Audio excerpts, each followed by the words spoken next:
Kenapa harus kopi? Wahai sang kopi pagi yang hangat dan pahit tanpa gula, menemani sang mentari mulai terbit membelakangi hutan nan hijau.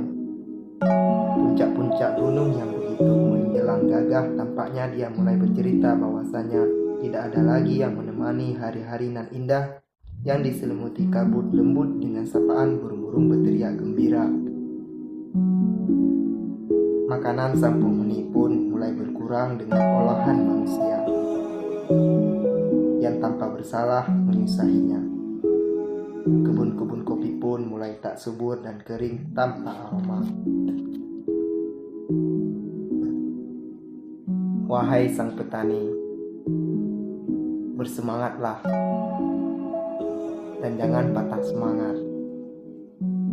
Suburlah rasa-rasamu, karena banyak yang menunggu betapa nikmat kopi-kopi yang kau tanam dan kau rawat, sehingga penikmat terasa puas atas rasamu.